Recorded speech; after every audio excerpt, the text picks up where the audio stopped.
The hum of the fluorescent lights was a dull, constant drone. It mixed with the distant rumble of jet engines and the squeak of rolling suitcases on polished floors. The air smelled of burnt coffee and disinfectant, a sterile scent that did nothing to calm the frantic beating in my chest. I was a ghost here, just a shadow passing through a middle-aged woman in a plain coat trying to be invisible. And then I saw him.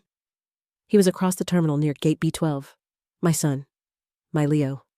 The air left my lungs in a silent gasp.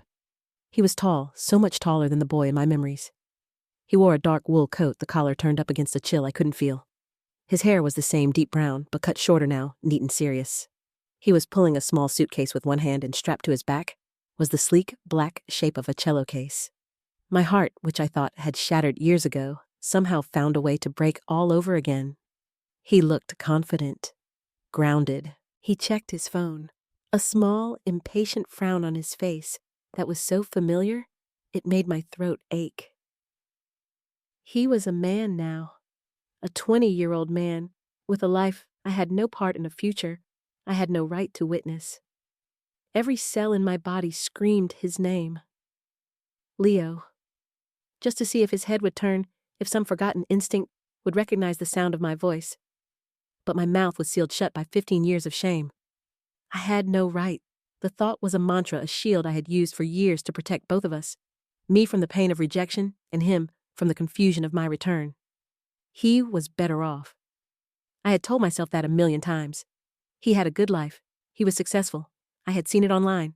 He had a father who had stayed, who had done all the things a parent was supposed to do. He glanced up from his phone, his eyes sweeping the crowd. For a terrifying, heart-stopping second, I thought our gazes would meet. A jolt of pure panic shot through me. I couldn't bear to see the look in his eyes, the blank non-recognition, or worse, the flash of anger and hurt. Before he could see me, before that fragile peace I imagined for him could be broken, I turned away. I pulled the hood of my coat over my head and walked quickly, my own small bag clutched in my hand like an anchor. I disappeared into the river of anonymous travelers, just another face going somewhere else. I didn't dare look back. I didn't dare call myself a mother because I knew he didn't see me as one, and I had no one to blame but myself. That was today, but the confrontation I had been running from for 15 years truly began 3 days earlier with a single post on a screen in the quiet, misty town I called my prison and my sanctuary. For a decade and a half, I have lived in Astoria, Oregon. It's a town that clings to the edge of the continent where the Columbia River meets the Pacific Ocean in a constant churning battle of gray water and fog. The air is always damp. The sky is usually the color of a faded photograph. I chose it for its anonymity, for the way the mist could swallow the world whole, making me feel hidden. It was the perfect place for a woman trying to outrun her own shadow. My life was a small, carefully constructed loop. I lived in a little cottage on a hill overlooking the water. My mornings began before sunrise when the fishing boats were just distant lights on the dark expanse. My work was in the shed out back, which I had converted into a pottery studio. Clay was my confessor. I would slam it onto the wheel, my hands caked in the cool, wet earth, and I would shape it. Bowls, mugs, vases. My creations were like me, functional, sturdy, but always with a slight imperfection. A subtle lean. A glaze that ran just a little too far. I could never bring myself to make something perfect. It felt like a lie. The rhythm of the wheel was the only music I allowed myself. It was a meditation. Push-pull center shapey. I could control the clay. I could not control life. In my studio, I was a creator.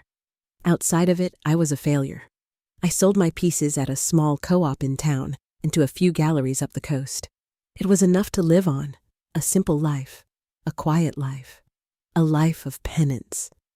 The silence was my companion, broken only by the cry of gulls and the low moan of the foghorns. The silence gave me too much time to think, and my thoughts always drifted to the same place.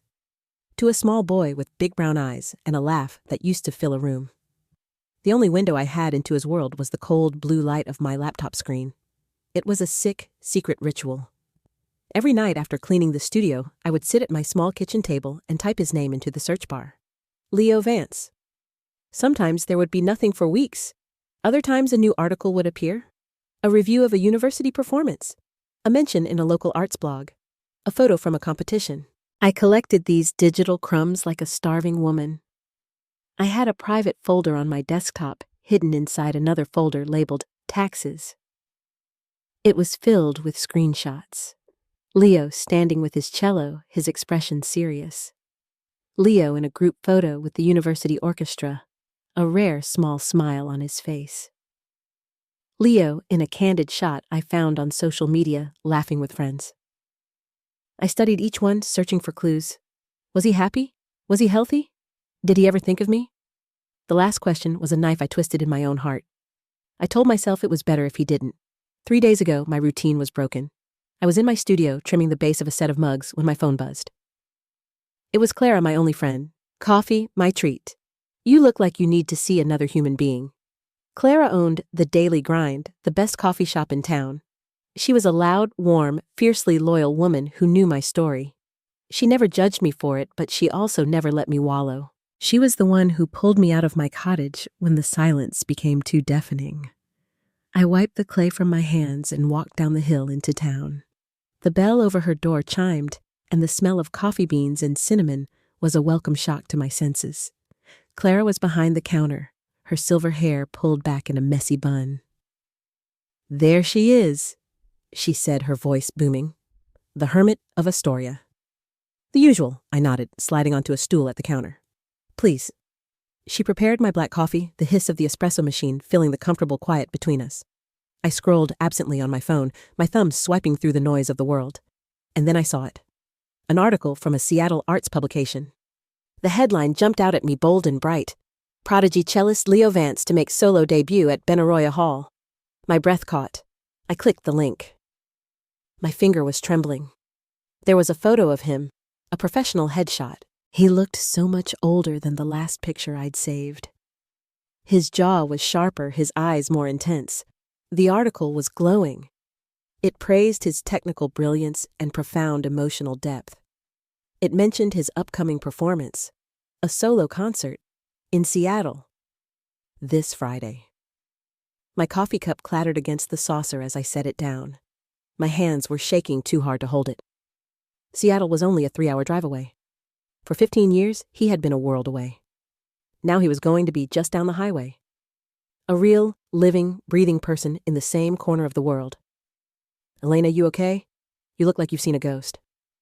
I couldn't speak. I just turned the phone around and showed her the screen. Clara leaned over the counter, her glasses sliding down her nose. She read the headline, then looked from the photo of Leo to my pale face. Her expression softened. "Wow," she breathed. "Look at him, all grown up." She was quiet for a moment, letting me absorb the shock. "Benaroya Hall. That's the big time, Elena." I nodded numbly, my mind racing. A storm of impossible, foolish thoughts swirled in my head. I could go. I could buy a ticket. I could sit in the dark and listen to my son play the cello. The idea was both intoxicating and terrifying. It felt like standing on the edge of a cliff. "I can't," I whispered, as if she had spoken the thought aloud. "Why not, Clara?" asked her voice, gentle but firm. "Clara, you know why? I have no right. What if he saw me? What would I even do?" The panic was rising cold and sharp. "It's better this way. I can read the review afterward. I'll see the pictures. It's safer. Safer for who," she challenged, her voice losing its softness. "Safer for you because you don't have to face him, Elena. You've been punishing yourself for 15 years. You live like a nun in a convent of your own making. When does it end? It ends when he's happy and successful and doesn't need a ghost from his past showing up to ruin it." I snapped, my voice harsher than I intended. "He is successful," she shot back, leaning her hands on the counter. "You being in the back row of a 2,000-seat auditorium isn't going to ruin that. It might ruin you, but maybe that's what needs to happen. Maybe you need to be ruined a little bit so you can finally start putting yourself back together." I shook my head, pressing my palms against my eyes. "You don't understand." "I do understand," she said, her voice low again. I understand you were young and you were sick and you were scared. I understand you made a choice that you thought was the best one at the time. A choice that has haunted you every single day since. But look at him, Elena. She tapped the screen of my phone. That young man is your son. You don't have to talk to him. You don't have to do anything. But you deserve to see him. You deserve to sit in a room and hear the music he makes. My heart felt like a trapped bird beating against my ribs. Her words chipped away at the wall I had so carefully built around myself. For years, I had focused only on what Leo deserved. A better life, a stable home, a mother who didn't fall apart. I had never, not once, considered what I might deserve. The thought felt selfish, blasphemous. His father will be there. I whispered another excuse, another barrier. Mark. The name hung in the air between us. Clara's jaw tightened. She had no love for my ex-husband. Mark doesn't own the concert hall, she said flatly. You buy a ticket, you have as much right to be there as anyone else. Go. Be a ghost in the crowd. See your son. Then come home. That's all. I stared at the picture on my phone, at the son I had given away. His eyes seemed to look right through the screen, asking a question I couldn't answer. Clara was right. My life was a penance. A long, gray, unending road of regret. And for the first time in a very, very long time, a tiny, dangerous flicker of something that felt like hope ignited in the darkness. It was the hope that maybe, just maybe, I could bear to be in the same room as my son, that I could witness his triumph even if it had to be from the shadows. The thought terrified me more than anything in the world, but the thought of not going, of letting this one chance slip by, suddenly felt even worse. The next 2 days were a blur of agonizing indecision. I would open the Benaroya Hall website on my laptop, my cursor hovering over the Buy Tickets button, my heart pounding a frantic rhythm against my ribs. Then a wave of fear would wash over me and I would slam the laptop shut. What was I thinking? This was a terrible idea, a selfish, reckless impulse. It was Mark's face I saw in my mind's eye, his anger, his righteousness. He had been so clear the day I left. Don't ever come back, Elena. Don't you ever try to contact him. You've done enough damage. His words had been the bars of my cage for 15 years. I tried to lose myself in work. I went to the studio and threw clay with a fury I hadn't felt in years. But every pot I tried to center on the wheel wobbled and collapsed. My hands, usually so steady, betrayed me. They trembled with the memory of holding a small, feverish hand. My mind, usually focused on form and function, was filled with ghosts. I remembered the cold Seattle apartment, the sound of the rain against the thin windowpane, a constant, dreary drumbeat. I was 29. Leo was 5.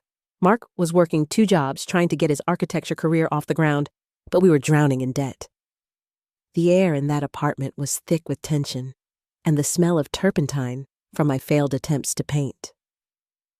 I had postpartum depression that had never been diagnosed, a heavy, suffocating blanket that had settled over me after Leo was born and never lifted. It stole my joy, my energy, my ability to cope. I remembered Leo, a bright, beautiful boy who deserved so much more than a mother who cried in the bathroom and stared at the walls for hours. He would bring me his drawings, his face so earnest and hopeful. Look, Mommy. And I would have to force a smile that felt like cracking porcelain. I loved him so much, it was a physical pain, but I felt like a poison. Everything I touched, I broke. Our life was a cycle of Mark's frustration and my silent despair. He saw a wife who was lazy, who wasn't trying. I saw a man who couldn't understand the darkness that was swallowing me whole. The breaking point was a Tuesday. I had $20 to last the week. Leo had a fever, and I didn't have money for medicine. Mark was at a job interview he said was our last chance. I called my parents, but the phone just rang and rang. They had washed their hands of me when I married Mark. I was utterly, completely alone. I looked at my son. His face flushed, his breathing shallow, and I saw my own failure reflected in his innocent, trusting eyes. And a thought, cold and clear as ice, entered my mind. He would be better off without you. It wasn't a choice made of malice. It was a choice made of sheer soul-crushing terror. I packed a small bag. I wrote a note, my hands shaking so badly the words were barely legible. "I'm sorry. I can't do this anymore. He deserves better. Please take care of our boy." I kissed his warm forehead one last time, the scent of his hair, a mix of baby shampoo and sleep searing itself into my memory. And then I walked out the door. I took a bus to the first place I could afford a ticket to, which was Astoria. I didn't look back. I couldn't. If I had, I would have shattered into a million pieces right there on the sidewalk. Now sitting in my quiet cottage, the memory was so vivid, it felt like it was happening all over again. The shame was a physical weight pressing down on my chest, making it hard to breathe. How could I possibly face him? How could I sit in an audience and pretend I was just another spectator? My presence alone was a betrayal of the promise I had made to stay away. On Friday morning, the day of the concert, I woke up knowing I couldn't go. The risk was too great. The pain would be too much. I would stay here in my safe gray world. I would wait for the reviews to come out. It was the right thing to do. The selfless thing to do. I was pulling on my work boots, ready to hide in the studio, when there was a knock on my door. It was Clara holding 2 travel mugs of coffee. "I had a feeling you might be trying to bail," she said, walking past me into the kitchen. She set the mugs on the table. "So I came as reinforcement." "I'm not going, Clara," I said, my voice flat. "It's a mistake." She turned to face me, her hands on her hips. "The mistake was 15 years ago, Elena. Not showing up for your son tonight, that's just fear. And I'm not going to let you hide from it anymore." "It's not just fear," I argued, my voice rising. "It's about protecting him. Mark built a life for him. A good one. I don't have the right to disrupt that." "Disrupt what?" "By buying a ticket and sitting in the nosebleed section." Elena listened to me. She took my hands in hers. Her hands were warm and strong. "This isn't about disrupting his life. This is about acknowledging your own. You are his mother. Nothing you did, nothing Mark said, can ever change that biological fact. You carried him, you gave birth to him, and you have lived in hell every day since you left him. Just go. Go see what a beautiful thing you brought into this world." Tears I hadn't realized I was holding back began to stream down my face. "I'm so scared, Clara." "I know," she said softly. "Courage isn't about not being scared. It's about being scared and doing it anyway." She stayed with me for another hour, talking me down from the ledge of my own panic. She made me change out of my clay-stained work clothes and into a simple black dress. She brushed my hair. She made me look at myself in the mirror, really look for the first time in ages. I saw a woman I barely recognized. My hair had threads of silver in it. There were fine lines around my eyes, etched there by worry and time. I looked tired. I looked sad. But for the first time, I didn't completely hate the person looking back at me. I just saw someone who had survived. By the time I got in my car, the afternoon sun was starting to dip towards the horizon. The drive to Seattle was a 3-hour battle with myself. Every mile that brought me closer, the knot of anxiety in my stomach tightened. I almost turned back a dozen times, but Clara's words echoed in my head. Courage is being scared and doing it anyway. I found a parking garage a few blocks from Benaroya Hall. The city was alive with evening energy, the lights glittering against the darkening sky. It was a world away from the quiet solitude of Astoria. I felt exposed, vulnerable. I bought a single ticket at the box office for a seat in the last row of the highest balcony, as far away as I could possibly get. Finding my seat, I felt a strange sense of calm settle over me. I was anonymous here, a single dark shape among thousands. The lights dimmed, and a hush fell over the audience. A man walked onto the stage, a man I didn't recognize, and took his place at the grand piano. And then he walked out. Leo. He was even more striking in person. He walked to the center of the stage with a poise that seemed impossible for someone so young. He gave a slight formal bow to the audience. He didn't smile. He sat adjusted his cello, and for a long moment there was only silence. He closed his eyes. Then he drew his bow across the strings, and the first note of Bach's cello suite No. 1 filled the hall. The sound was everything. It was rich and deep and full of a longing that I felt in the marrow of my bones. I forgot where I was. I forgot the crowd. I forgot everything but the music. I watched his hands so sure and graceful on the fingerboard. I watched his body sway with the melody, his focus absolute. He wasn't just playing the notes. He was telling a story. It was a story of pain and of beauty and of a strength I could only marvel at. In that music, I heard the little boy I had lost and the incredible man he had become. I wept silently in the darkness, my face buried in my hands. They weren't just tears of sadness or regret. They were tears of a fierce, aching pride. This magnificent, talented man was my son. I had done one thing right in my life. I had given him to a world that could give him this. When the final note faded, the silence in the hall was profound, almost sacred. Then the applause erupted. It was thunderous. The entire audience rose to their feet, shouting, "Bravo!" I stood with them, clapping until my hands were numb, the tears still streaming down my face. He took his bow, his expression still serious, but I saw a flicker of something in his eyes. Relief. Triumph. He deserved this. He deserved all of it. After 3 encores, the house lights came up. I was emotionally exhausted, drained, but also strangely cleansed. I had done it. I had seen him. Now I could go. I could disappear back into my misty, quiet life holding this memory in my heart. I made my way down the crowded staircases and into the grand lobby. People were buzzing their faces, flushed with excitement. I kept my head down, trying to weave through the throngs of concert-goers towards the exit. I just wanted to get back to the safety of my car. And then I saw them. Standing near the large glass windows was Leo. He was talking to a man and a woman. The woman was elegant, with kind eyes. She put a proud hand on Leo's arm. And the man was Mark. My blood ran cold. He looked older, of course. His hair was more gray than brown, and he wore expensive-looking glasses. But the set of his jaw, the hard line of his mouth, was exactly the same. He was laughing, clapping Leo on the back. They looked like a family, a perfect, happy, complete family. The woman must be his wife, Leo's stepmother, the real mother. The sight was a physical blow more painful than anything I had imagined. It confirmed everything I had told myself. I didn't belong here. I had no place in this picture. My presence was a desecration. Heartbroken, I turned to leave to flee before they could see me, but it was too late. As I turned, my eyes locked with Mark's across the crowded room. His smile vanished. The pride in his face was instantly replaced by a look of pure, unadulterated fury.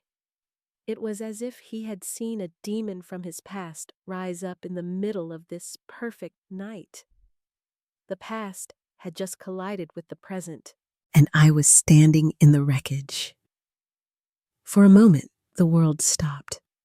The cheerful buzz of the lobby faded into a dull roar in my ears. There was only the space between me and Mark charged with 15 years of unspoken anger. His eyes, cold and sharp behind his glasses, pinned me in place. I felt like a deer caught in headlights, my feet cemented to the floor. My instinct to flee was paralyzed by the sheer force of his glare. He said something to Leo and the woman, his expression shifting from rage to a strained, polite mask in an instant.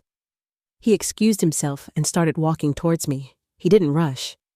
He moved with a deliberate, predatory slowness, parting the crowd like a ship cutting through water. With every step he took, the air grew thinner, the knot in my stomach tighter. He stopped a few feet in front of me. Up close, I could see the anger simmering just beneath his composed exterior. His voice, when he spoke, was a low, controlled hiss meant for my ears only. "What in God's name are you doing here, Elena?" The question was an accusation. My own voice was a dry whisper. "Mark, I just came to hear him play." "Hear him play?" He scoffed, his lip curling in disbelief. "Don't lie to me. After all these years, you picked tonight, his biggest night. You came to make a scene, to disrupt things. That's what you do? You break things?" "No," I said, shaking my head, my hands twisting the strap of my purse. "That's not true. He didn't even know I was here. I was in the very back row. I was just leaving. Leaving." "It looks to me like you were waiting to be seen." He spat his eyes, flicking around the lobby as if to check for witnesses. "Do you have any idea what this night means to him? The years of work? The sacrifice he doesn't need you showing up like some ghost to haunt him." Every word was a perfectly aimed dart striking at my deepest insecurities. He was saying everything I had already told myself. But hearing it from him, from the man who had raised my son, made it infinitely more painful. "I know what this means to him," I said, a flicker of defiance sparking within me. "I follow his career. I'm proud of him." Mark let out a short, bitter laugh. "Proud? You have no right to be proud. Pride is for the people who were there, the ones who drove him to lessons at 6 a.m, the ones who stayed up with him when he was sick, the ones who paid for the cello, the tutors, the education. You don't get to show up 15 years later and claim a piece of his success. You gave up that, right when you walked out the door." His words struck home, extinguishing my brief spark of courage. He was right. I had no rights here. I was an intruder. "I'm sorry," I murmured, my eyes dropping to the floor. "I'll go." But as I turned to leave, a voice cut through the air. A voice I hadn't heard in person since it was high-pitched and small. "Dad, is everything okay?" My heart stopped. I froze, my back still to them. I couldn't turn around. I couldn't face him. "Everything's fine," Leo Mark said, his tone shifting again, becoming protective, reassuring. "Just an old acquaintance." She was just leaving. He was trying to get rid of me to smooth over the disruption. But it was too late. I could feel Leo's presence behind me. I could feel his curiosity. "I'm sorry to have bothered you," I said, my voice choked, and I forced myself to take a step toward the exit. "Wait." The word was quiet, but it had the force of a command. Slowly, reluctantly, I turned back around. Leo was standing beside his father now. He looked from Mark's tense, angry face to mine. His brow was furrowed in confusion. He was studying my face, searching it for something. I could see the wheels turning in his mind, trying to place this strange, crying woman who had so obviously agitated his father. His eyes were the same deep brown I remembered, but they were a stranger's eyes. They held no recognition, no warmth, just a polite, distant curiosity. And then a flicker, a tiny shift in his expression. The confusion cleared, replaced by a dawning, shocked realization. His mouth opened slightly. "Elena." He said my name, not Mom, just my name. It sounded foreign on his tongue. A name from a history book, a character in a story he'd been told. The space between us felt like a mile-wide canyon. "Hello, Leo," I managed to say. The sound of his name on my own lips felt like a prayer and a sin all at once. He stared at me, his face a blank canvas. I couldn't read his expression. It wasn't anger, not like Mark's. It wasn't sadness. It was nothing. A carefully constructed wall. He was processing the impossible.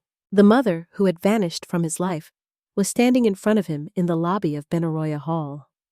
Mark put a hand on Leo's shoulder, a possessive, protective gesture. "Leo, we should go. Your guests are waiting."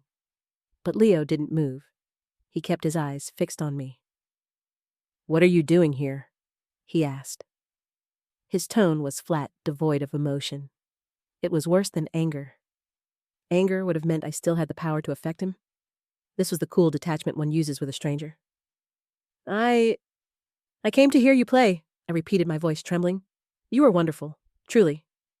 A compliment from me seemed to hang in the air, awkward and meaningless. What did my opinion matter? He gave a curt, almost imperceptible nod. "Thank you." The silence that followed was excruciating. "What do you say after 15 years? I'm sorry I've missed you. I love you." The words were too big, too hollow. They would sound like lies. It was Leo who broke the silence to my utter astonishment. "We should talk." He said the words sounding hesitant, as if he wasn't sure why he was saying them. Mark's head snapped towards him. "Leo, No. That's not a good idea. Dad, it's fine. Leo said, his voice quiet but firm, a subtle challenge to his father's authority. He looked back at me. The wall was still there, but I could see a crack in it. A flicker of something I couldn't name. Curiosity, a need for answers. I have to go to a reception now, he said, his tone all business, but I'll be in Seattle for another day. We could get coffee? Tomorrow morning, my mind reeled. Coffee. He wanted to have coffee with me. It was more than I had ever dared to imagine. It was a terrifying, beautiful, impossible invitation. Yes, I breathed before my fear could talk me out of it. Yes, of course. There's a cafe on 4th and Seneca, the Daily Grind. He said ironically the same name as Clara's shop. 10 o'clock, I'll be there, I said, my heart hammering against my ribs. Okay. He gave another small nod, and then without another word, he turned and walked away. His father shooting me one last look of pure venom before following him. I stood there for a long moment, watching them disappear into the crowd. My body was shaking, a strange mix of terror and a wild, irrational hope. He wanted to talk to me. He had looked at me, the ghost of his mother, and he had not run away. I practically floated out of the concert hall and back to my car. I drove to the cheapest motel I could find, my mind a whirlwind. I replayed the entire encounter over and over. Elena. The way he'd said my name, the look on his face, the unexpected invitation.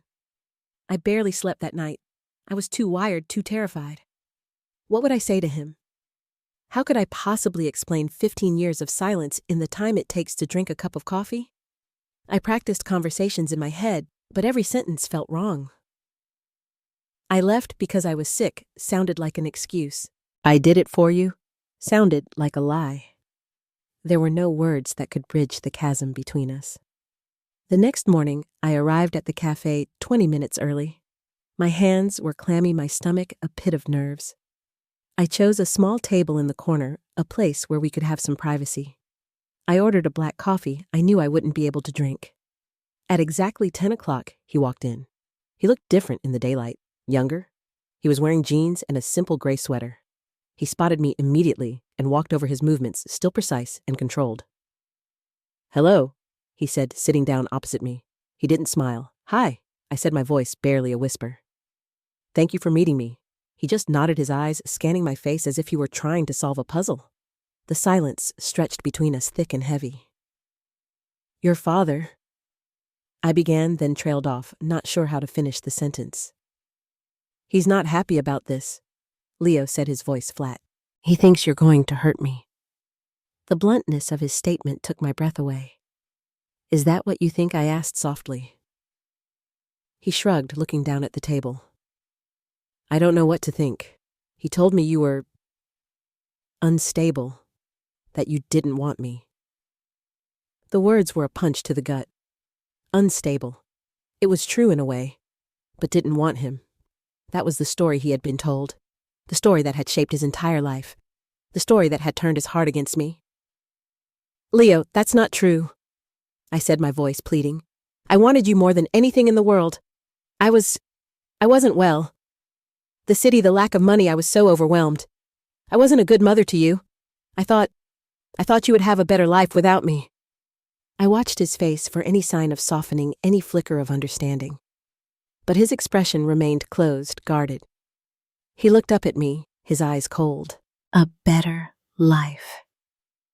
Do you know what it's like to be a 5-year-old boy whose mother just disappears? To wake up one morning and she's just gone. Do you think a note makes that better? No, of course not, I stammered. It was a terrible thing to do. I've regretted it every single day of my life. I was just so lost, Leo. You were lost. He repeated the words, toneless, but with an undercurrent of something sharp and bitter. So you left, and my father stayed. He was the one who had to pick up the pieces. He was the one who had to explain to a child why his own mother didn't want him anymore. I did want you, I cried, my voice cracking. A few people at nearby tables glanced over. I loved you so much. He leaned forward slightly, his voice dropping to a low, intense level. Love isn't a feeling, Elena. It's an action. It's showing up. It's staying. You didn't stay. You left me with him, so he's my parent. You're just the woman who gave birth to me." His words landed with the force of a physical blow. All the air went out of my body.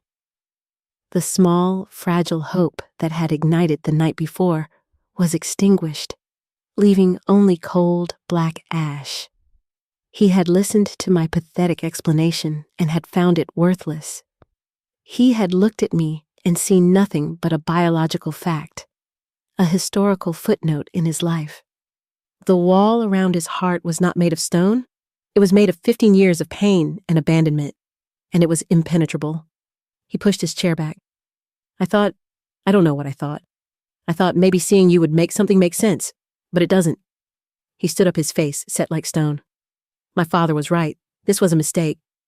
He looked down at me, his eyes holding a universe of hurt that I had put there.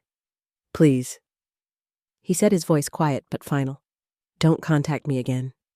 And with that, he turned and walked out of the cafe, leaving me alone at the table, my world completely and utterly shattered. I don't remember driving back to Astoria. The 3-hour journey is a complete blank in my memory, a stretch of lost time. I must have navigated the freeways and coastal roads on autopilot, my body functioning while my mind was in free fall. My first clear memory is of standing in my own driveway, the gray, misty air of home wrapping around me like a shroud. The key was in my hand. The engine of my car was still ticking. The hope that had carried me to Seattle was gone, replaced by a hollow ache so profound it felt like a physical illness. He had called me Elena. He had told me not to contact him again. The door had not just been closed. It had been bolted, locked, and barricaded from the inside. I walked into my cottage. The silence I had once found comforting was now a suffocating void. It amplified the echo of his words, "You're just the woman who gave birth to me." The phrase circled in my mind, a cruel, relentless mantra. I had gone there seeking some form of connection, however small, and had instead been handed a formal notice of my own irrelevance. I walked through the house and out the back door to my studio. The familiar scent of damp clay and earth usually calmed me, grounded me. Today, it offered no solace. The room was filled with my creations sitting on shelves in various stages of completion. Mugs, bowls, vases, each one a testament to my quiet, ordered life of penance. Each one suddenly felt like a lie. This life wasn't penance, it was hiding. It was a coward's retreat. I had told myself my solitary existence was a noble sacrifice, a way to protect Leo, but standing there raw and broken from his rejection, I saw it for what it was. A fortress I had built to protect myself from the very pain I was now feeling. My eyes landed on a set of large, elegant vases I had just finished glazing. They were the best work I had done in months. They were almost perfect. A wave of something hot and violent surged through me. It was rage. Rage at myself, at my weakness, at the choices that had led me to this moment. With a cry that was more animal than human, I swept my arm across the shelf. The vases crashed to the concrete floor, exploding in a shower of ceramic shards. The sound was a gunshot in the quiet studio. But it wasn't enough. I grabbed a bisque-fired bowl one that was waiting for its final glaze and hurled it against the wall. It shattered the sound, sharp and satisfying. I moved through the studio like a storm, a whirlwind of destruction. I smashed mugs against the kiln. I threw bowls to the floor. I overturned a table of unfired pots, sending them tumbling into a dusty heap of broken greenware. I was destroying my work, destroying the symbols of my self-imposed exile. Each crash was a release, a scream I couldn't voice.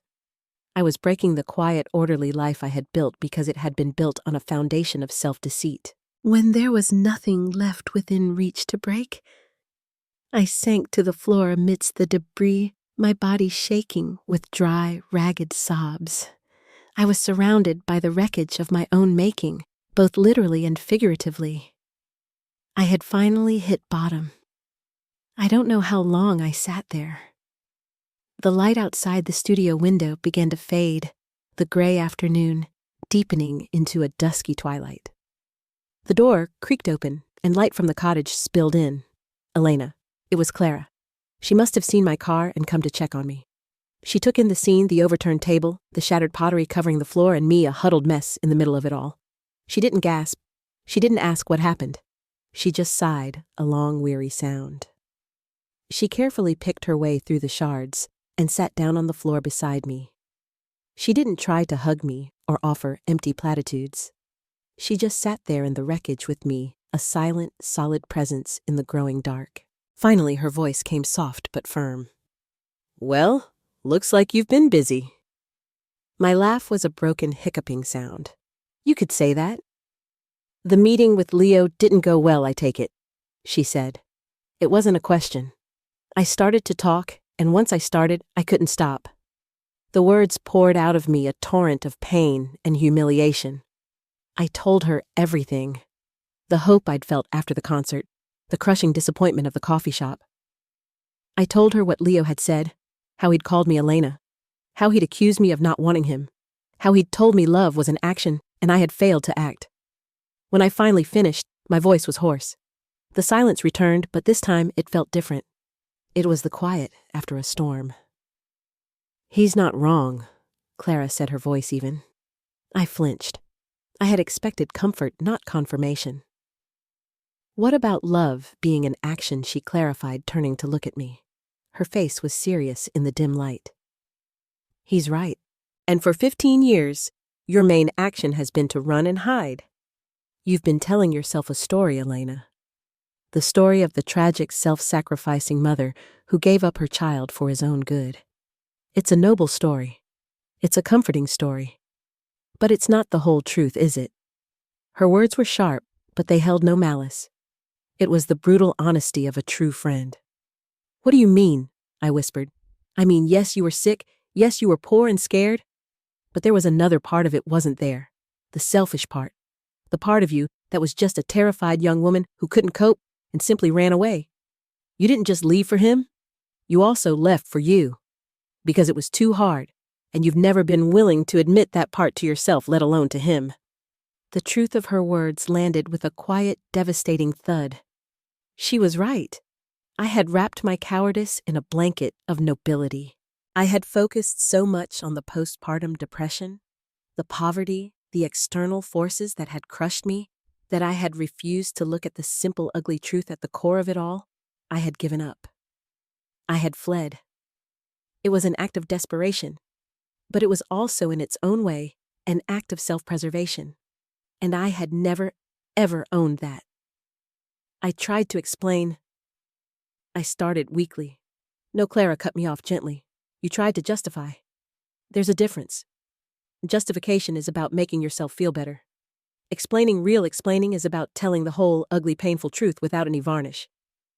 It's about making yourself vulnerable and letting the other person see the absolute worst parts of you." I looked around at the broken pottery, at the ruins of my carefully constructed world. She was right.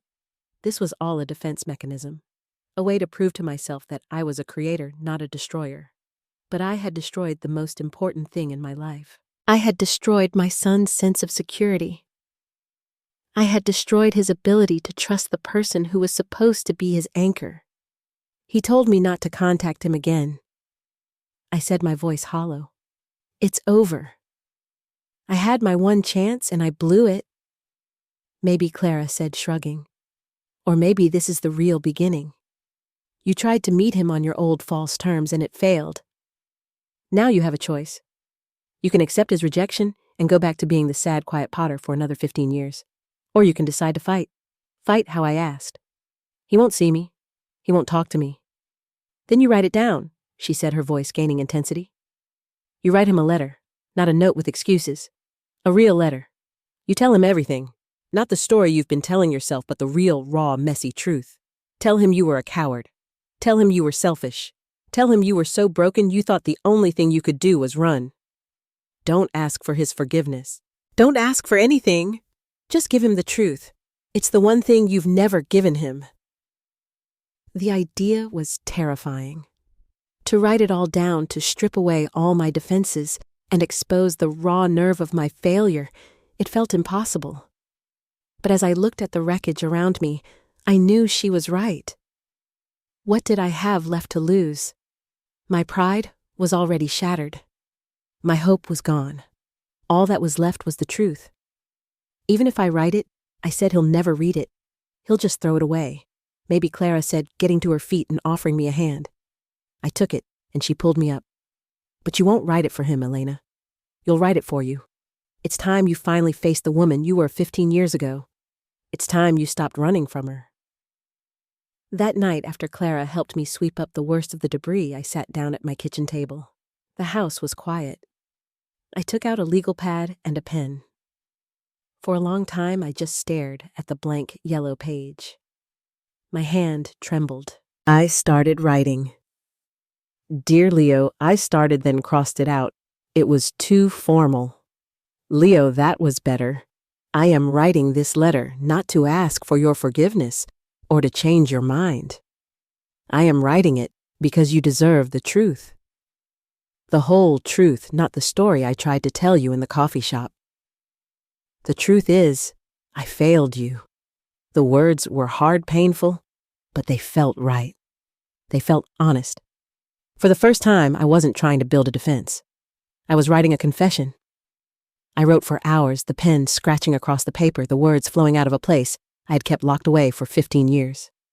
I wrote about the darkness that had clung to me after he was born, a fog that made the world seem gray and menacing. I wrote about the bone-deep terror of being responsible for another human life when I felt like I was disintegrating. And for the first time, I wrote about the selfishness. A part of me left for you because I truly believed I was a poison in your life. But another part of me, a bigger part than I've ever admitted, left for myself. I ran away because I was a coward. I couldn't handle the pressure, the poverty, the feeling that I was failing at the one thing I was supposed to do right. Leaving was easier than staying and fighting. It was the weakest thing I have ever done. The tears fell onto the page, smudging the ink, but I kept writing. I wrote until my hand cramped and the sun started to rise, painting the misty sky in shades of pink and gray. I filled page after page with the ugly, painful, unvarnished truth. It was the hardest thing I had ever done. When I was finished, I felt utterly hollowed out, as if I had scooped out my own insides and laid them bare on the table. I put the pages into a large envelope, wrote Leo on the front, and set it on my desk. I had no intention of sending it. It was as Clara had said for me. It was my confession. It was the start of facing the truth. And for now, that had to be enough. In the days that followed, a strange and fragile peace settled over me. The violent storm of my grief had passed, leaving behind a quiet, desolate landscape. The letter sat on my work table, a thick, white rectangle of truth. I didn't reread it. I didn't need to. The words were burned into my memory. The act of writing it, of finally articulating the complete and shameful story, had changed something fundamental inside me. The weight of my guilt was still there, but it was no longer a crushing, amorphous burden. It now had a name, a shape, a story. I had looked my monster in the eye. I began to clean up my studio. I swept up the last of the ceramic shards, my hand steady now. I righted the overturned table. I threw out the broken pieces and salvaged what I could. The studio felt empty, stripped bare. It was a blank canvas, and so was I. I didn't try to make anything new. I just cleaned. I organized my glazes. I wedged clay the familiar rhythm of kneading the earth, a simple grounding comfort. I wasn't creating. I was just preparing for what I didn't know. I stopped my nightly ritual of searching for Leo online. It felt like a violation now, a form of emotional spying he had explicitly asked me to stop. The silence was absolute. I had to accept that he was gone from my life. And this time, it was by his choice, not mine. The pain of this was sharp and constant, but it was a clean pain, different from the murky, self-inflicted agony I had lived with for years. This was the straightforward pain of consequence. Meanwhile, in Seattle, Leo was anything but at peace. The meeting with me had been like throwing a rock into the still, deep water of his life. The ripples were spreading disturbing things he thought were long settled. His father's narrative, the one he had been raised on, had always been simple and absolute. His mother was unstable, selfish, and had abandoned him. It was a painful story, but it was a complete one. It had villains and victims, and a clear, heroic rescuer in his father. But seeing me had complicated that narrative. I was not the monster he had imagined. I was just a sad, tired woman with regret in her eyes. My fumbled explanations, as pathetic as they were, had planted a seed of doubt. And his father's reaction, the raw, possessive anger, had been unsettling. It felt less like protection and more like control. A few days after our meeting, he and Mark had a fight. "I don't understand why you're so angry that I met with her," Leo said, standing in the kitchen of his father's immaculate modern house. "Because she's toxic," Leo Mark said, his voice tight with frustration. "Everything she touches, she breaks. She broke our family. She broke you. I've spent the last 15 years putting you back together. I won't let her undo all that work." "I'm not broken, Dad," Leo said, his voice quiet but firm. "And she didn't seem toxic. She just seemed sad." "That's her manipulation," Mark snapped. "She plays the victim. She always has. Don't fall for it. You gave her the meeting she wanted. Now it's over. You need to focus on your career, on the life we've built." The conversation ended there, but the unease lingered. Leo found himself thinking about the past more than he had in years. He remembered flashes of his early childhood, fragments of memory that didn't quite fit his father's story. A memory of me laughing a real, genuine laugh as I pushed him on a swing. A memory of me singing a soft lullaby to him when he was sick. These were not the memories of a monster. They were just memories, and they were his. That evening, he was in his father's study looking for a book on music theory. The study was Mark's domain, a place of order and success lined with architectural drawings and awards. Leo pulled a book from a high shelf, and in doing so, he dislodged a small, unassuming cardboard box that had been tucked away behind a row of binders. It fell to the floor with a soft thud. He knelt to pick it up. It was an old shoebox, dusty and sealed with yellowing tape. Curiosity piqued, he peeled back the tape and lifted the lid. Inside was a small collection of artifacts from a life he barely remembered. There were a handful of faded photographs. One was of a much younger Mark and a tired-looking but smiling me holding a swaddled infant him. Another was of me on my own, holding his small hand at what looked like a park. My smile was faint, my eyes shadowed, but I was looking at him with an expression of undeniable love. And there was another photo of him, maybe 3 or 4 years old, sitting on the floor, proudly holding up a lopsided, crudely made clay bird. He reached into the box, and his fingers brushed against something hard and cool. He pulled it out. It was the bird from the photograph. It was small enough to fit in the palm of his hand, painted a streaky, uneven blue. The beak was chipped, and one of the wings was slightly smaller than the other. It was imperfect, but it was also undeniably made with care. He remembered it. He remembered the feel of the cool clay in his small hands. He remembered my hands guiding his, showing him how to pinch the shape, how to form the wings. He sat on the floor of his father's study for a long time, the clay bird nestled in his palm. This small, tangible object was a piece of evidence that contradicted everything he had been told. This was not the work of a woman who didn't want him. This was a memory of connection, of creation, of a time before everything broke. The wall inside him, the one he had so carefully constructed, began to crumble. He wasn't angry anymore. He was just confused. He needed the truth. Not his father's version of it, not my clumsy, self-serving attempt at it. He needed a truth that felt real. A truth that could reconcile the monster in the stories with the sad woman in the coffee shop and the loving mother in these faded photographs. He pulled out his phone. He still had the piece of paper where he had jotted down my name from a program years ago. Elena Vance. He knew I lived in Oregon. It took him less than 5 minutes of searching online to find a listing for an Elena Vance pottery artist with an address in Astoria. The town known for its dramatic coast and persistent fog. A place to hide? He didn't think. He just acted. He walked out of the study, grabbed his car keys, and left the house. He didn't tell his father where he was going. He got on the I-5 and started driving south, the small clay bird sitting on the passenger seat beside him. 3 hours later, he was pulling into the quiet, misty streets of Astoria. The town felt like another world, slow and hushed. He followed the directions on his phone up a winding hill, the fog growing thicker around him.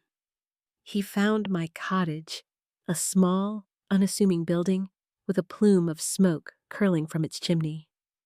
A light was on in the shed out back. He parked the car, his heart pounding. He didn't know what he was doing here, what he would say. He just knew he had to come. He got out of the car, the damp, salty air cold on his face. He walked up the short path to the studio and pushed the door open without knocking. I was at my wheel, my back to the door. I was wearing old clay-smeared overalls, my hair tied up in a messy knot. I was centering a large mound of clay, my hands moving with a familiar practiced grace.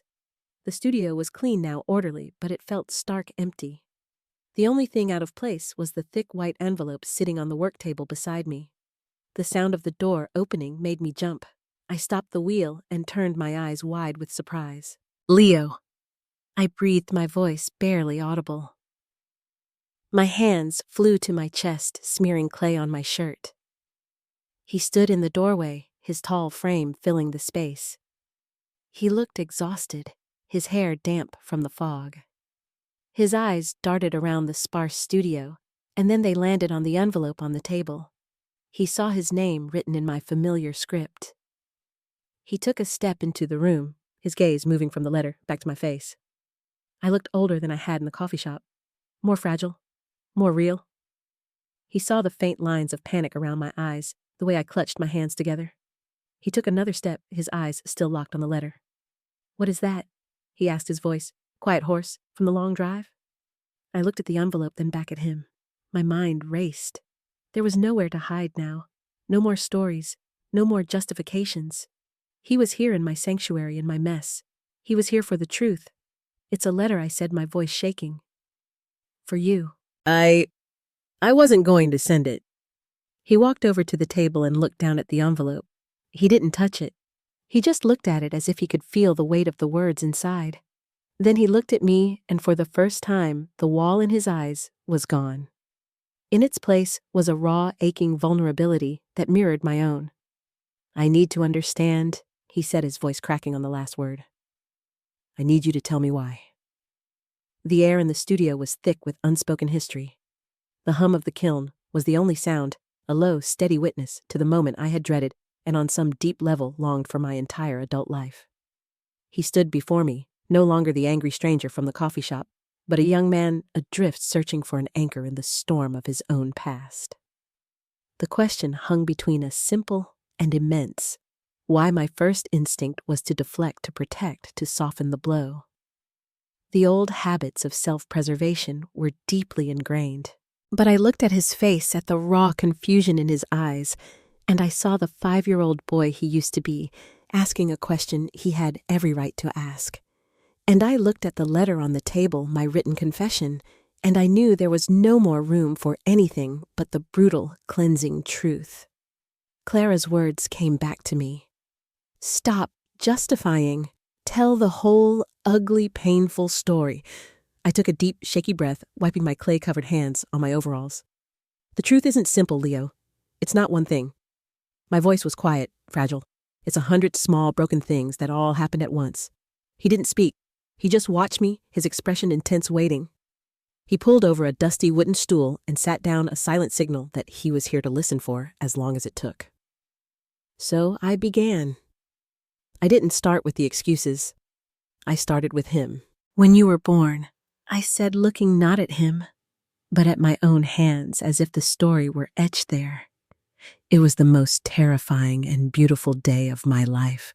I had never loved anything so completely. That love was... It was a physical thing. It was so big, it scared me. Because I knew deep down that I was not equipped to handle it. I told him about the darkness. I didn't call it postpartum depression, not at first. I described it as a fog, a heavy blanket that smothered every good feeling, leaving only anxiety and a profound sense of failure. I told him how I'd lie awake at night, listening to him breathe, overwhelmed by the terror that I would somehow hurt him, that my sadness was a poison that would seep into his skin. Your father, Mark. He tried to understand, but he's a practical man. He sees a problem and he wants to fix it. He couldn't fix me. He just saw a wife who wasn't coping, who slept too much, who cried for no reason. He got angry, and his anger just fed my fear. We were in a spiral, the two of us, and you were in the middle of it. I talked about the poverty not as an excuse, but as a catalyst. The constant worry about rent, about food. The feeling of being trapped in that small, dark apartment, the rain always drumming against the windows. I told him about my own isolation, about my parents, who had cut me off, about having no friends, no one to turn to. I felt like I was failing you every single day, I said, my voice cracking. I finally dared to look at him. He was listening, his hands clasped between his knees, his focus absolute. I failed to be happy for you. I failed to be strong for you. I failed to provide for you. I told him about the day I left, the fever, the $20, the empty feeling of utter desperation, and then I got to the hardest part. The part I had never said aloud to anyone, not even Clara. The part I had barely admitted to myself before I wrote it in the letter. I want you to know I believed I was doing it for you. I truly believed you would have a better chance with just your father. A mother who was whole and happy, even if she wasn't me, would be better than a mother who was a ghost in her own life. That's the story I told myself. It was my reason. I paused, gathering my strength. But it's not the whole truth. His eyes, which had softened with a pained understanding, sharpened again. The whole truth, I said, my voice dropping to a whisper, is that I was a coward. I ran away. It wasn't just a sacrifice, Leo. It was an escape. I couldn't take it anymore. The fear, the failure, the feeling of being a disappointment to you and your father, it was all too much. And leaving was the easy way out. It was easier than staying and fighting for my own sanity. It was easier than asking for help I didn't think I deserved. I left because I was selfish. I chose my own escape over my responsibility to you. I broke your heart to save myself from drowning. And that is the thing I can never forgive myself for. The confession hung in the air, stripped of all nobility. It was ugly and weak and true. I had finally said it. I felt hollowed out, exposed, with no defenses left. I braced myself for his anger, for his disgust. I had handed him the perfect weapon to hate me with. He was silent for a long time. The only sound was the crackle of the kiln. He didn't look angry. He looked wrecked. The simple narrative of the villainous mother was gone, replaced by this messy, pathetic human story. He finally understood that he hadn't been abandoned out of malice, but out of a weakness so profound, it was almost unimaginable. He reached out a hand, his fingers hesitating just above the envelope. Is all of that in there? He asked, his voice thick with emotion. I nodded, and more. Slowly he picked up the letter. He held it in his hands as if it were both a sacred text and a bomb. He didn't open it, he just held it. He looked from the letter to my face, and his expression was one I had never seen before. It was a complex tapestry of pain, confusion, and a dawning, reluctant empathy. He stood up the stool, scraping against the concrete floor. I need to read this, he said, his voice unsteady. Alone. Of course, I whispered. He turned and walked to the door, the letter clutched in his hand. He paused in the doorway, his back to me. The Claybird, he said, his voice so quiet, almost didn't hear it. Did you make it with me? The question was a tiny flicker of light in the darkness. It was a memory he was trying to reclaim, a piece of a puzzle he was trying to fit into place. Tears welled in my eyes. Yes, I said. You were 4. You wanted to make a bluebird. You were so proud of it. He nodded slowly, a small, almost imperceptible movement. And then he was gone, disappearing into the fog, leaving me alone in my stripped bare studio. I didn't know if he would come back. I didn't know if reading the full, detailed account of my failure would push him away for good, cementing his decision to cut me out of his life. But as I stood there, surrounded by the ghosts of my past, I felt a strange sense of peace. I had done the one thing I had left to do. I had given him the truth. The rest was up to him. I went back into my cottage, made a cup of tea my hands were now steady enough to hold, and sat by the window watching the fog swirl and retreat. I waited. For what I didn't know. An hour passed. Then 2. The sky began to darken. I told myself he was gone. He had gotten in his car and driven back to Seattle, the letter his final damning proof that his father had been right all along. I had to accept that. I had to be okay with it. Just as I had resigned myself to the silence, I heard the sound of footsteps on the gravel path. My heart leaped into my throat. I looked out the window and saw him. He was just standing there a few yards from my front door, the white envelope hanging from his hand. He was looking at my house, his expression unreadable in the twilight. I took a deep breath and opened the door. The cool, damp air hit my face. He looked up, his eyes meeting mine across the small yard. He had been crying. His eyes were red-rimmed, his face pale. He didn't say anything. He just started walking towards me, his steps slow and heavy. He stopped in front of me so close I could see the exhaustion etched into his features. He held out the letter. I read it. He said, his voice raw. I waited, my entire being braced for the verdict. He looked down at the letter in his hand, then back up at me. No one, he said, his voice breaking, should have to go through that alone. It was not forgiveness. It was not absolution. It was not a happy reunion. It was something more fragile and perhaps more meaningful. It was understanding. It was a flicker of compassion for the broken young woman in the letter, a woman he was finally beginning to see not as a monster, but as his mother. The first crack of light in a 15-year-long night. His words hung in the misty air between us, a fragile bridge across a chasm of pain. No one should have to go through that alone. It was the first time anyone, including myself, had framed my past not as a moral failing, but as a human tragedy. It was an acknowledgement of my suffering, a simple, profound act of empathy. And it came from the one person I thought I had lost forever. I couldn't speak. I just nodded, a wave of relief so powerful it made my knees weak. He saw it. He saw the full, ugly, devastating picture, and his first reaction wasn't condemnation. It was compassion. He didn't come inside. He seemed to need the open, neutral space of the evening. I need to think, he said, his voice still rough with emotion. This is a lot. It changes everything. I know, I whispered. Take all the time you need. He looked at me for a long moment, his eyes searching my face, as if trying to reconcile the woman in the letter with the one standing before him. Then he gave a small, almost imperceptible nod, turned, and walked back to his car. I watched the red taillights disappear into the fog, and for the first time since he had walked out of that coffee shop, I didn't feel shattered. I felt a sliver of peace. The truth was out. The burden was no longer mine alone to carry. The weeks that followed were silent. I didn't hear from him. I didn't expect to. I had unloaded 15 years of trauma onto him. He needed space to process that, to fit it into the architecture of his own life. I respected the silence. I went back to work in my studio, but something was different. My hands no longer made things that were slightly imperfect out of habit. I started to create with a new intention.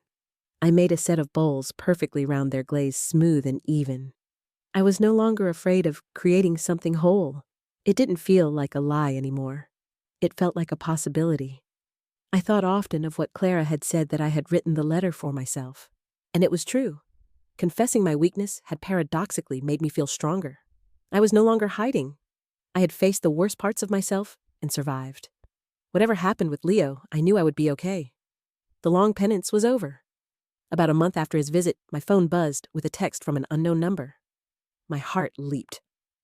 "Are you the one who made me the clay bird?" The message was so simple, so unexpected. It wasn't about the past, not directly. It wasn't about anger or forgiveness. It was about a shared memory. A small, concrete thing that connected us. My fingers trembled as I typed my reply. Yes. I still have the photo of you holding it. I hesitated for a moment, then, taking a leap of faith, I found the old digital photo on my laptop, the one from the box, and sent it to him. A few minutes later, 3 dots appeared, disappeared, and then reappeared. I still have the bird. Tears streamed down my face, but they were not tears of sadness. They were tears of hope. It was the beginning of a conversation, tentative and fragile, like a seedling pushing through hard ground. The texts continued slowly at first, a question about what kind of clay I used, a link to a piece of music he thought I might like. We talked around the edges of our pain, finding safe, neutral territory. We talked about pottery and music art and the weather. We were 2 strangers learning to know each other, building a new relationship from the ground up, one text message at a time. There were no grand emotional declarations. There were no apologies asked for or given. There was just a slow, patient weaving of new threads. The short texts evolved into longer emails. He told me about his conservatory, his rigorous practice schedule, his ambitions. I told him about my life in Astoria, about Clara, about the rhythm of my days. I sent him pictures of my new work. He sent me recordings of his practice sessions. We were sharing our lives piece by piece. One day he called. I saw his name on the screen and my breath caught. "Hi," he said, his voice still hesitant on the phone, but warmer than I had ever heard it. "Hi, Leo," I said, my voice full of a joy I didn't try to hide. We talked for almost an hour. It was awkward at times, but it was real. We were finding a new rhythm. He told me he'd had a long, difficult conversation with Mark. He didn't share the details, and I didn't ask. He simply said, "He's trying to understand. It's hard for him." I knew what that meant. It meant Leo was fighting for a new version of our story, one that had room for a broken mother and a father who wasn't a perfect hero. Months passed. The fragile connection grew stronger, more resilient. Then one afternoon, he called with a question. "I'm playing a small chamber concert," he said, "with a quartet. It's in Portland next month." Portland was only an hour and a half away. I know it's short notice, but I was wondering if you'd want to come. The invitation was quiet, casual, but I knew what it was. It was a test. A next step. I would love that, I said, my heart swelling. The night of the concert was different from the first one. I didn't hide in the back row. He had left a ticket for me at the box office front and center. I walked in, feeling not like a ghost, but like a guest, an invited guest. The performance was intimate and beautiful. He played with the same passion and skill, but I was listening with different ears. I was no longer just a spectator marveling at a prodigy. I was a mother listening to her son speak his own language. When they finished the final piece, he and the other musicians took their bows. As the audience applauded, his eyes found mine. He held my gaze, and he gave me a small, deliberate nod. And this time, it was followed by the faintest, most hesitant of smiles. I smiled back, my heart full. It was enough. It was more than enough. Which brings me to today, back at the airport. But this time, everything is different. I'm not hiding in a corner, my hood pulled over my head. I'm standing at the arrivals gate, my coat unbuttoned, my face open and calm. I'm not here by accident. I'm here waiting. The fear that once paralyzed me is gone, replaced by a quiet, nervous anticipation. The automatic doors slide open and a river of people flows out. I scan the faces, my heart beating a steady, hopeful rhythm. And then I see him. He's pulling his suitcase, the cello case strapped to his back. He looks tired from his flight, but his eyes are bright. He sees me immediately. There is no hesitation. There is no confusion. He walks straight towards me. As he gets closer, a small, genuine smile spreads across his face. It's a smile I've only ever seen in pictures, a smile I never thought I would see directed at me. He stops right in front of me. The sterile, impersonal airport fades away. There is only him, my son. He looks at me, his eyes full of a history we are finally learning to share. "Hi, Mom," he says. The word, the one I never thought I would hear again. It doesn't shatter me. It doesn't feel foreign. It lands in my heart and settles there warm and right, like a missing piece clicking into place. I don't look away. I don't flinch. I let the word and all the love and forgiveness it carries wash over me. I smile back at him, a real radiant smile that reaches my eyes. "Hi, Leo," I say. "Welcome home." I had dared to call myself a mother again, because he had finally truly recognized me as his.